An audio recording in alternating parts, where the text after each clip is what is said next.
Time for change, to unmask the truth, to unmask the rot in our communities. Unmasking the truth will focus on the effects of corruption on women, prefer solution and demand for accountability. Unmasking the truth will be on this radio station every first Monday by 5:30 p.m. And we ask you to join us to condemn corruption, to demand for accountability, and to work together for a better Nigeria. Unmasking the Truth is an initiative of St. Ives Communications in partnership with Voice of Women and supported by the MacArthur Foundation.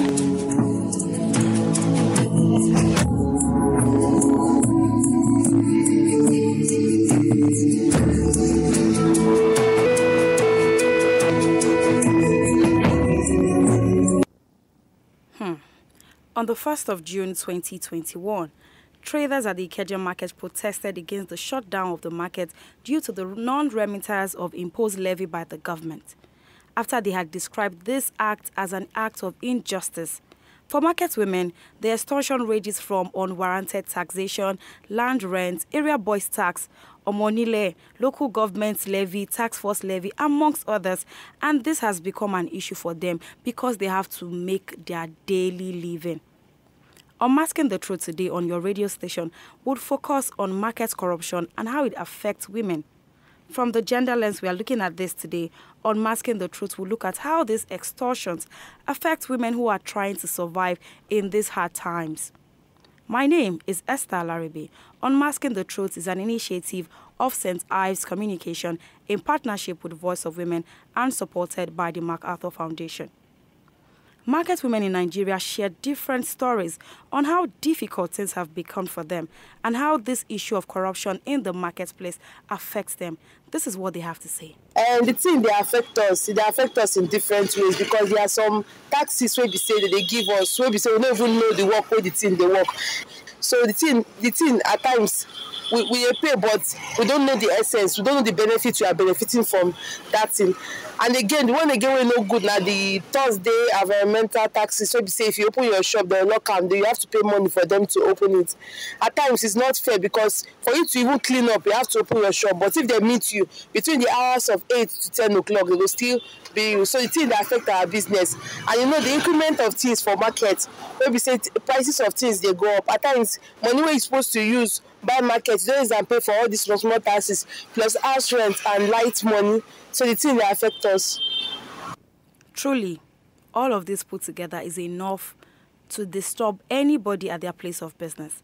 Listening to the voices of women, struggling mothers who work so hard to have a legal means of income, being frustrated with the issue of corruption every single day in Nigeria, it is very, very sad. It shows that the society has to do better for us to get better. My guest today is Patricia Puregold Ezechi, Legal Coordinator, Project Women and Youth Network. How are you doing today, Patricia? I'm doing very well. Thank you for having me. Yes, thank you for joining us this morning. Thank you. Yes, Tricia. So you've heard about the audios of these market women, what they have to go through in the hands of these task force officials in a bid for them to just sell their wares. What are your thoughts on this first? Because how can we continue to live like this? The economy is harsh. These women are just trying to just sell something to make a living. But what do we have? Well, it's the situation is very worrisome because there are two significant aspects to this particular issue. We have women that are trying so hard to make a living in a society and in a country that doesn't care much about the poor. And on the other side, we have the government trying to keep everywhere in order, trying to regularize things and make sure that there are no security threats, you know. And I remember it was said some time back that part of why they insist on these market women paying taxes, or even the street hawkers, and you know, there are prohibitions and all that, because there's actually a law, you know, in that, is to ensure that, you know, the security threats are minimal, and that, like, I think it was put somehow that they were environmental nuisance, you know. So, and it's okay to have to deal with security, but you have to deal with survival and livelihood first. Well, you have to take care of that first, and if you take care of that, security threats will not emerge. Because when people are hungry, they are angry, and angry people do mad things. They can do violent things. They can do a lot of things, So we need to come down to the basics and find out how we can solve this problem for these market women, especially when they feel that they are trying to make a living. There's no support. If there was some kind of support for them and they can feel it, they understand it, they identify with it, then they are ready to make payments for whatever it is that should be done. So far as the payments is something they understand, they identify with, and they can bear. So it's so important that we have leaders that show empathy. A lot of emotional intelligence is important in leadership. It's not just about your security. It's about the survival of the next person. And if leaders can sit down with these people, there's a group that I belong to. We actually go to these market women. We sit down with them and hear their woes and their troubles, and we try to build their capacity, to withstand. As we get to talk about corruption, Patricia, so remember when the last woman spoke, where she said that even on these environmental days, they get to meet you in your shop. I've actually experienced one before. This woman was actually opening her shop to pick out the cleaning tool she was going to clean her shop with, and they met her there. They locked the shop, took the keys away, and this woman started complaining, saying, this one that these people have met me here, I'm going to spend at least 5,000 naira to get the keys to unlock the shop. And this woman was trying so hard to show them that this was what I went to pick. There is nobody here. I'm not attending to anybody. All of that, please, fell on deaf ears. Nothing.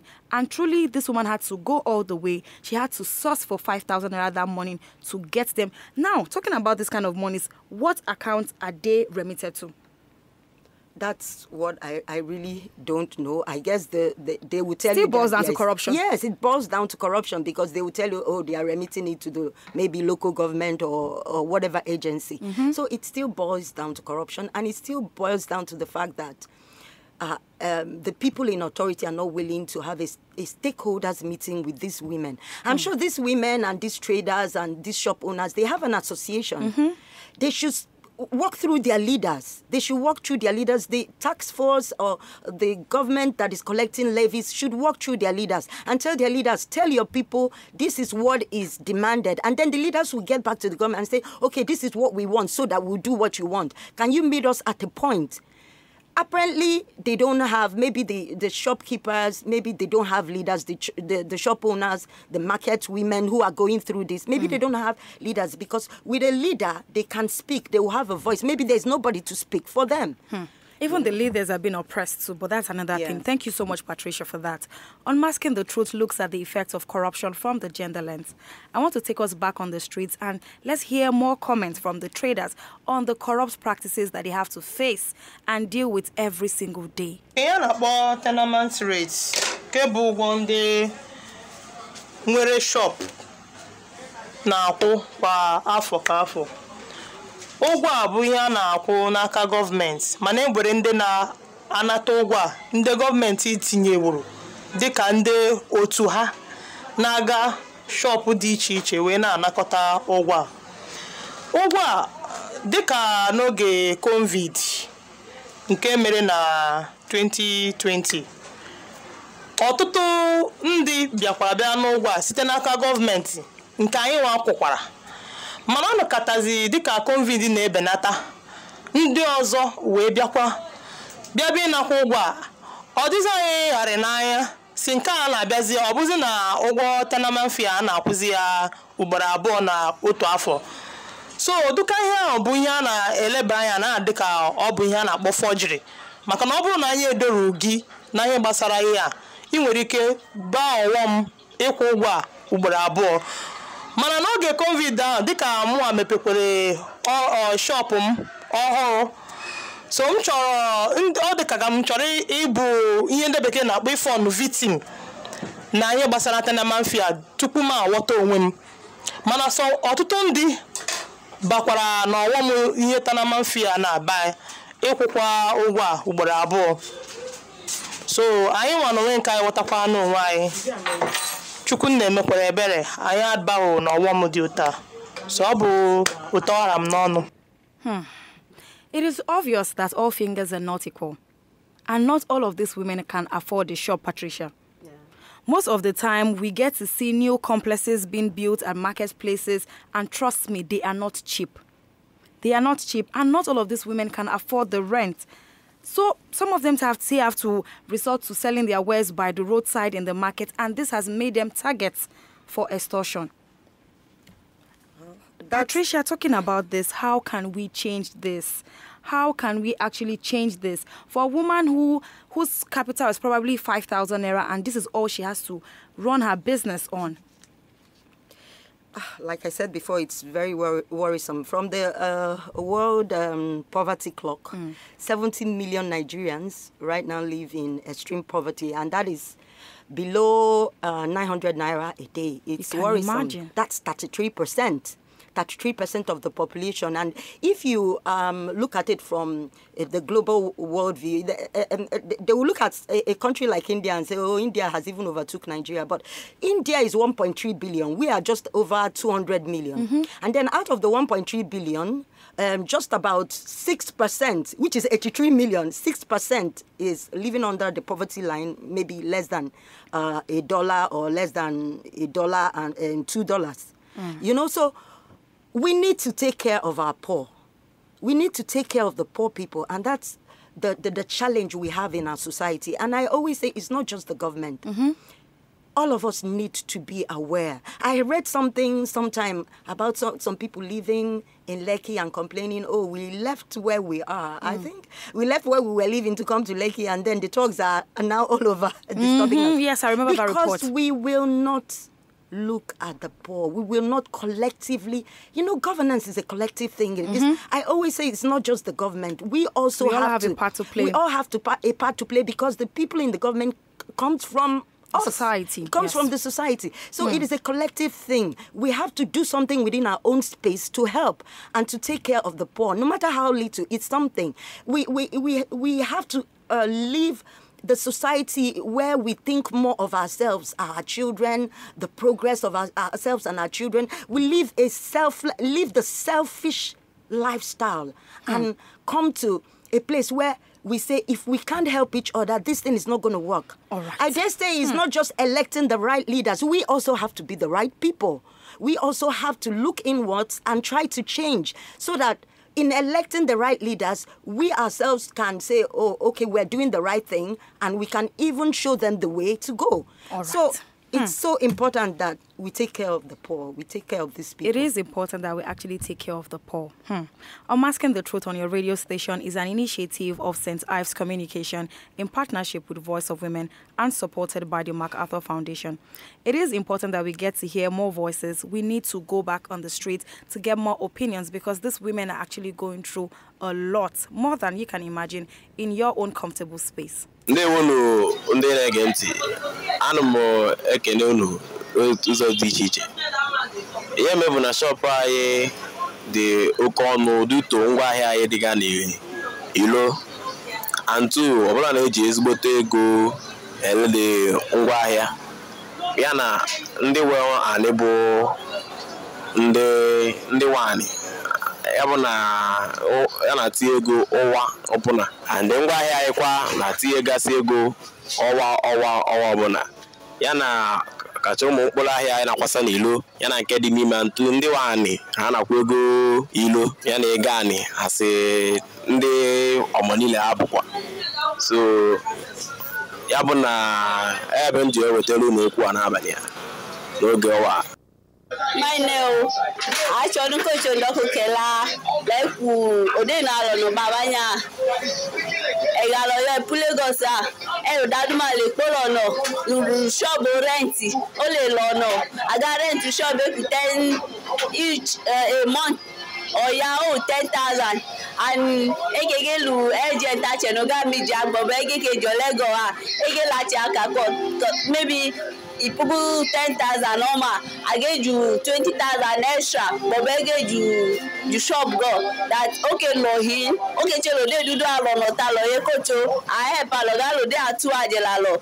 Especially this Arik Pamaya. I got me shop big shop o amount egenya 10,000. And 10,000 I can get back complete and on I got back complete I gave you extra money that is more than that. No give you 10,000 normal kocho. Oche lo de le polo no tache. Ache no shop because e gbije no grandma e ku penye mu shop kocha akela lwa. Aye shonu anya. We have heard the voices of these strong women. You can tell from their voices that these people are pained. You can tell that they are tired of all of this taxation, all of this extortion. How much do they make? It is evident that corruption is a big factor affecting the society. Patricia, what are the steps to be taken by the government and leaders of this markets and market women association to actually end all of these corrupt practices? Because at the end of the day, even the so-called leaders are also victims of these corrupt practices in the marketplaces. Well, it's important to note that this government that implemented these taxation laws actually are the ones that create the conditions that force these people to be in the situation that they are in. There is a lot we can do. There's a lot government can do. Okay. Why provide shops for these people when it's so exorbitant? The cost of hiring those shops are so... Why can't it be given free to them? Why can't shops be made available to this at a free, even at a minimum rate? There can even be a credit facility where they pay a little amount of money monthly as a rent, a little amount depending on how much they are earning. Why can't we do that? Why can't the government do that so that these issues will not arise? Even this issue of hawking and all this will not arise if they have shops where they can comfortably stay and sell their wares. Then the issue of taxation, multiple taxation would not arise because these things would have been organized together, working together with the community leaders, working together with the Market Women Association, working together with all the stakeholders need to sit down and have a meeting and say, this is how we can, move forward in this direction. So I think that if we have thoughtful leaders, we have people who are interested in the well-being of others, not just ourselves. We'll be able to stop all this. Because these people want to make a living. And another thing, information and education is important. All these people, they don't want really to be traders. They have other skills. We can engage them in skills, especially when we talk about too much hawking on the streets. But Patricia, don't forget that people still have to sell in the market. Yes, they have to sell. They have to sell. But a lot of people don't necessarily want to be in the market selling. It's just that this is their only option. They have talents. They have gifts. Some are maybe good singers. Some may be good weavers, carvers. But they don't have anybody to help them. So they just carry their tomato or carry pepper and carry pure water, look for a place and do something, because that's the easiest thing you can really do. So if government can be interested in helping and providing skill acquisitions for all these people, then you won't even have all these market women complaining, a lot of them complaining, or the hawkers or people who keep their shops by the streets and the government comes to demolish them. You won't have a lot of them because everybody will be involved in some other thing apart from maybe in the market or trading by the roadside. All right, Patricia, as we get to wrap up on this conversation this morning, what would be your final words, your words to the government, your words to these people who go extorting the market women in the market, and also to these women who have to bear the brunt of the corrupt society that we live in?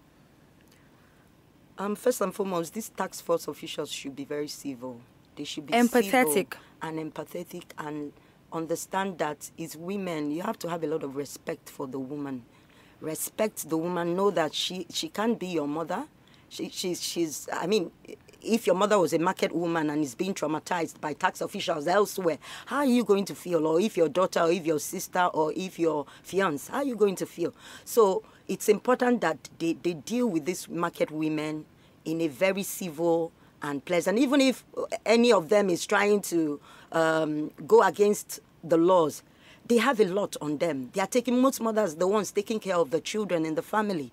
They have a lot. There are things that make them behave that way. So tax force officials should be civil and pleasant when dealing with these women. And then our government should think of ways and not just demolition, not just tax these people. I think that's part of what caused the About Women riots in those days, the taxes and all that. We don't want a repeat of such kind of things. So we need leaders to show empathy.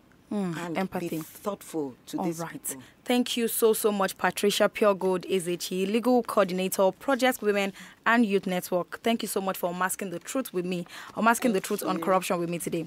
Thank you so much for having me. Thank you so much. Do have a wonderful day. You too as well. Yes. From the big-time traders in the market down to the ordinary food sellers in the market, the story remains the same.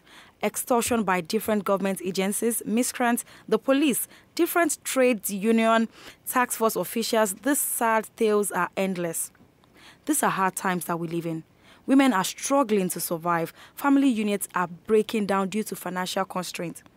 Men are struggling to support their wives and children. The economy is bad. This is time for us to work together in unity, for us to fight our common enemy, corruption. Corruption is our common enemy. Let's stop extorting these women. Let's stop taking advantage of these market women because we just think that is all that they have. Please, we should do better. If you have a story on corruption in your community that you would like to share, please send us a text or a WhatsApp message on 070-317-56537. 070-317-56537. Unmasking the Truth on the Effects of Corruption on Women from the Gender Lens is an initiative of St. Ives Communication in partnership with Voice of Women and supported by the MacArthur Foundation. Thank you to the producer, Taiwo Adileye, the production assistant, Omozele Omoren, and executive producer, Tom Okewale Shonaya. My name is Esther Alaribe. Good morning.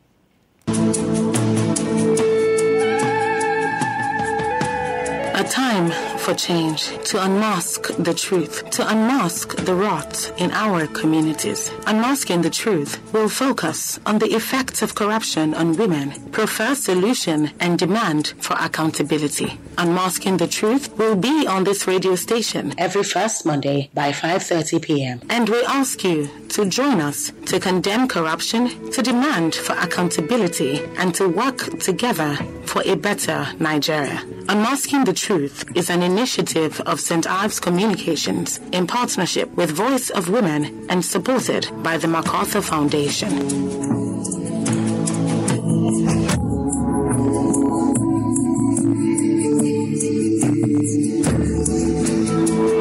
WFM 91.7.